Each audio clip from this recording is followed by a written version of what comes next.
அனைவருக்கும் வணக்கம். இன்னைக்கு பாத்தீங்கன்னா மார்கழி மாத சிறப்புகள்ல இன்னைக்கு முக்கியமான ஒரு நாள், சனிக்கிழமை, சனி பிரதோஷம். அதனால பாத்தீங்கன்னா இந்த பிரதோஷ நாளை மிஸ் பண்ணிடாதீங்க. உங்களால கோவிலுக்கு போக முடியும் அப்படின்னா ரொம்ப ரொம்ப நல்லது, கோவிலுக்கு போங்க, நவகிரகங்களையும் வணங்குங்க. அதுல முக்கியமா சனி பகவானால உங்களுக்கு ஏதாவது ஒரு தாக்கம் இருக்கு அப்படின்னு சொல்லியிருந்தாங்க அப்படின்னா கண்டிப்பா சிவபெருமான்கிட்ட போய் முறையிடுங்க. சிவபெருமான் சொன்னா சனி பகவானே கேட்பாரு. அதனால அவரால் நமக்கு எந்த பிரச்சனையும் ஏற்படக்கூடாது அப்படிங்கிறத நீங்க மனசார போய் சிவபெருமான்கிட்ட ஒரு வில்வ இலை 10 ரூபாய்க்கு வாங்கிட்டு போய் நீங்க கொடுத்தா கூட சந்தோஷமா நமக்கு அருள்பாலிப்பவர் தான் சிவபெருமான். அதனால இந்த நாளை தவற விட்டுறாதீங்க. அதுக்கப்புறம் பாத்தீங்கன்னா இன்னைக்கு தும்பை பூ கிடைச்சா நீங்க கண்டிப்பா சிவபெருமானுக்கு போடுங்க. அது ரொம்ப ரொம்ப நல்லது.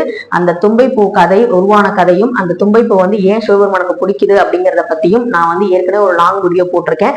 அதை பார்க்காதவங்க டிஸ்கிரிப்ஷன்ல கொடுக்குறேன், பாருங்க.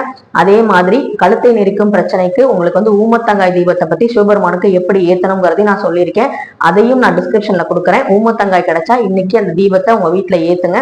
நல்லபடியா எல்லாமே நடக்கும் அப்படிங்கிற நம்பிக்கையில செய்யுங்க. நம்பிக்கை, பொறுமை, இது மட்டும்தான் ஆன்மீகத்துக்கு ரொம்ப ரொம்ப அவசியம். அது மட்டும் இல்லாம திருவாதிரை களி உருவான கதையை பத்தியும் பாத்தீங்கன்னா இன்னைக்கு லாங் வீடியோ போஸ்ட் பண்ணியிருக்கேன். கண்டிப்பா மிஸ் பண்ணாம பாருங்க. அதுல சிவபெருமானோட அன்பும் அந்த பக்தரோட அன்பும் உங்களுக்கு புரியும். இறை நம்பிக்கை இருக்கிறவங்களுக்கு நல்லாவே தெரிஞ்சிருக்கும். இறைவன் ஆடம்பரத்தையும் பணத்தையும் விரும்புறது கிடையாது. உண்மையான அன்பை மட்டும்தான் விரும்புவாருங்கிறது எல்லாரும் உணர்ந்தது. அது உணர்ந்தவங்களுக்கு மட்டும்தான் தெரியும். அந்த மாதிரி உணர்ந்திருந்தீங்க அப்படின்னா அந்த வீடியோவை கண்டிப்பா பாருங்க. திருவாதிரை களி எப்படி உருவாச்சு, அது ஏன் சிவபெருமானுக்கு பிடிச்சிச்சுங்கிறத நீங்களும் தெரிஞ்சுக்கிட்டு வர திங்கட்கிழமை போகி அன்னைக்கு பாத்தீங்கன்னா திருவாதிரை நட்சத்திரம் வருது. அன்னைக்கு ஆருத்ரா தரிசனம். அன்னைக்கு இந்த களியை செஞ்சு நம்ம சிவபெருமானுக்கு படைக்கும் போது அவருடைய முழு அருளும் மட்டும் அவரோடது மட்டும் இல்ல, அம்பிகையோட அருளும் நமக்கு பரிபூர்ணமா கிடைக்கும். அதுல எந்த சந்தேகமும் இல்லை. அது மாதிரி இப்ப பக்தி செய்யணுங்கிற பேர்ல நிறைய பேர் மாலை போட்டுட்டு பஸ்ல போய் நிறைய இந்த ஒரு மாசத்துல ஒரு 20 ஆக்சிடென்ட் ஆயிடுச்சுன்னு சொல்றாங்க.